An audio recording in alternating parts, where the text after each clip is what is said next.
Strongmen pulling for our nation's finest today. Tough athletes from 50 feet closer to a cure held a strongman competition for charity. The charity being Homes for Our Troops. Homes for Our Troops builds handicap-accessible homes for critically injured soldiers. The military saying events like this raise awareness for veterans and their families' needs upon their homecoming. Athletes competed against the clock in the best time for flipping tires and pulling trucks. The goal of the event was to raise $2,500. What a wonderful thing. Yeah.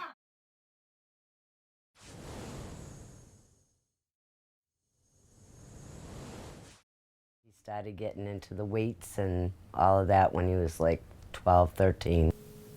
I discovered that I was good at lifting heavy things, heavy awkward things, so then I got into strongman. Yeah, Justin! So I always appreciated muscle, I guess, and like, because to me I viewed that as dedication. Now in terms of, did I like always know? I mean, I knew something because I knew that he's not really close with his mom. His dad obviously died. I grew up in an abusive household. My father was a heroin addict and an alcoholic. My mother was into crack and alcohol. Oh yeah, yeah. I mean, it wasn't the easiest, you know. His father certainly wasn't perfect, and neither were I. And then I was drinking, and knock on wood, I just passed another 15 anniversary, yeah. Was it 15? 15 years, and I don't miss it, and I don't condone it. The best thing I ever did was stop drinking. Like, my childhood could have been a lot worse. You know, I look at it, and I'm thankful for what I did have. Because I had 1.5 parents that busted their ass. And I say half because when my father was sober, he worked harder than any man I've ever seen. The reason that it makes me angry is because he had the potential to be somebody amazing. He had the potential to make a difference in the world because I saw little things that he did when he was sober. When he drank, he was a different person. And unfortunately, he drank a lot. I don't remember anything from here. I don't even remember burying him.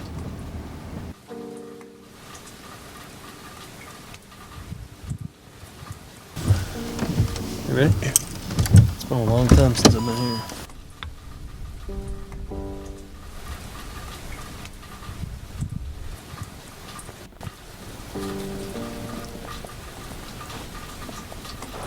You know, it's hard for a 15-year-old losing his dad.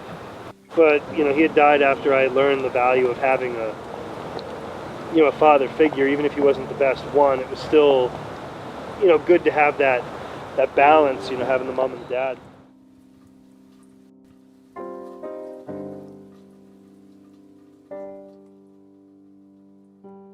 And so I knew that there was more to life than just what my parents had to offer me. So this family, the Powers family, they have twins. This woman has twins. She dies. Not connected to the childbirth, I believe. It was, heart failure or something. So anyway, now this woman's dead. And this poor husband has lost his wife, who is, his reason to live, and has twins. Got newborns, right? He is in a bad spot. And I'm like, well, I've been in a bad spot. And this guy needs my help. Hi, my name is Justin Solham, and on Saturday, June 9th at Foxborough Founders Day, I'm going to be pulling a fire truck 50 feet for charity. There's been a fund set up for her in her name at the Sharon Credit Union at 121 Main Street here in Foxborough, Mass. And my hope is that you'll come and show your support and make a donation for every foot that I'm able to pull the truck. My goal is 50 feet. If I'm able to pull it 50 feet, I'm going to have them back it up, and I'm going to pull it 50 feet more. Pulled the truck 50 feet, they backed it up, I pulled it again, they backed it up, I pulled it again. So 150 feet. It looked easy, hurt, but what it did was it raised like $2,000 or something for the family, in 6 minutes. At this point, I'm out of the shed by about 2 months, right? Month and a half. I was in the shed, rebuilding, figuring life out, I'm gonna do something great. Now I'm gonna suddenly pull a truck. I was living in a shed, and now I'm gonna pull a truck and be a hero. My aunt lived here when I got back from California, and then initially I was going to start storing a few things in her shed, and then I just started staying in there or whatever.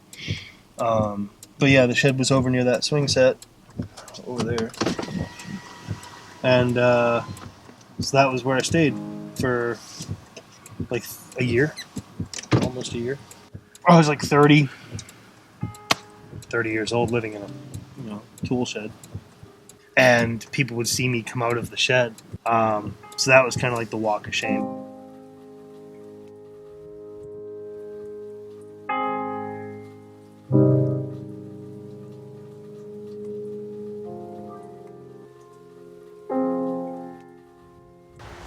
Kind of creepy. I thought I was going to walk in here and it was going to be like reliving a nightmare, you know? It was a terrible time in my life and things had gotten so bad and so low and I just felt like such a scumbag. So my fear when we were driving over here was that we were going to open the door and I was instantly going to feel like that again, and I don't, you know. And I look at this and I just think back, like this was where I remember sitting on the floor next to a ride-on lawnmower before they put it in the garage for me so I had more space. I remember sitting in here and outlining the first documentary that I wanted to work on.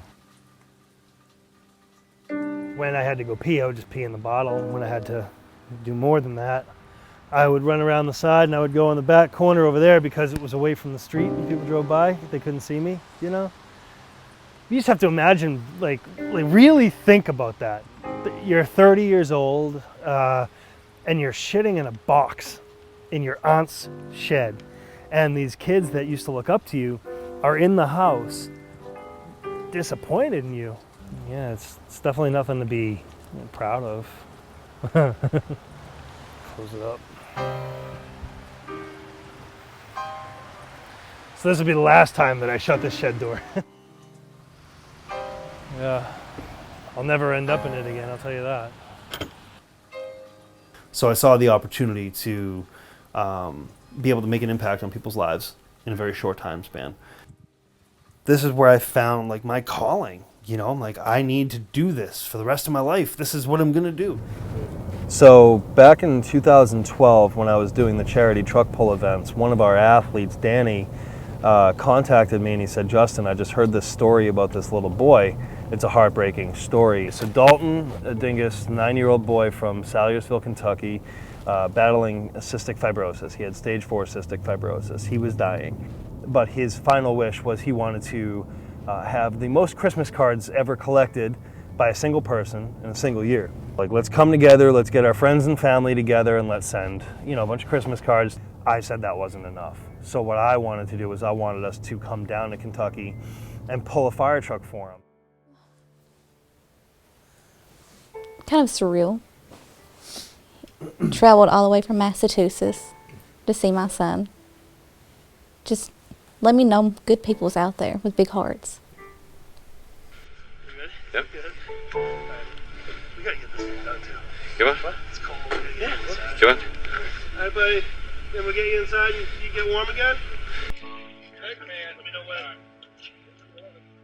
Go home. Shot dead. Come on, Justin. Oh, they got both. Let's go. Come on, Justin. Let's go. There you go. Sock monkey power. Sock monkey, let's go. Come on, make it look hard.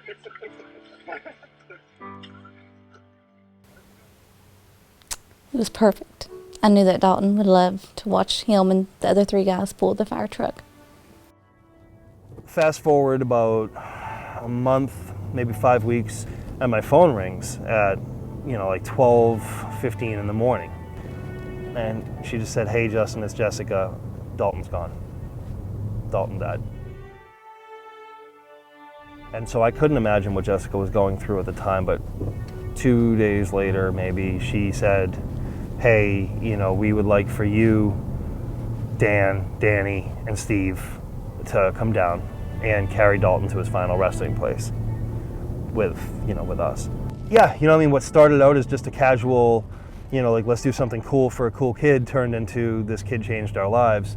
And, you know, I'm never going to take anything for granted again. You know, I value life, I value time, and I value and respect, you know, I guess just how powerful the human spirit can be, because like Dalton never felt sorry for himself. Dalton never let anybody down or brought anybody down. He was always funny and goofy and a positive role model for his family. You know, I mean, and this boy was 9 years old, you know. And he inspired the world. After the Christmas card collecting was all said and done, he had collected over 800,000 Christmas cards from every continent on the planet. I said, this is what I'm going to do. You know, I'm going to try to inspire people to become better in their own lives, challenge them to do things that they thought were impossible as well, right? That was my mentality, still is. You overcome a fear of heights by stepping on something high, right? Or looking out a window and you're flying, something like that. You overcome your feelings of inadequacy and lack of pride by doing something that other people perceive as being impossible over and over and over and over again. And that's what I did. You know, 20 pulls, who knows how many pulls, right? Truck pulls, car deadlifts, anything that I could do to try to inspire people through small, what would be best described as feats of strength, even though they're not really feats of strength, okay? And then I got hurt.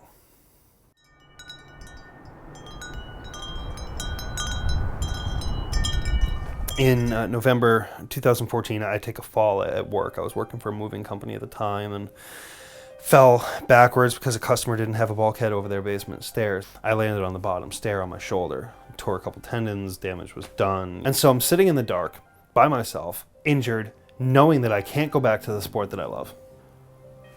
Well, I've always had this idea for this World's Strongest Man documentary. I may as well try to, you know, reach out to an award-winning director in Los Angeles, fly out there, pitch it to him, see if he wants to do it, and start production and make a movie. I can't keep up with him. Every time I talk to him, it's like, I'll try and tell my husband, and it's like, well, what did he say about this? And he just said so much, I just can't keep up with him. And, you know, people who do that have been through adversity before. People who have never been through adversity that I've worked with in the past are the most difficult to get out of it, because as soon as they get that bit of adversity, they crumble. They don't know how to dust themselves off and get back up. And, you know, Justin has that it factor for that. Life can be hard. You know, life can be really heavy. What I want to do is I want to create films that people can sit and watch and escape from reality and sort of just have the mood, you know, lightened and have their spirits raised. I mean, Justin's a very complicated person, and I think that I learned something new about him and about us every day. Every day is like a new adventure.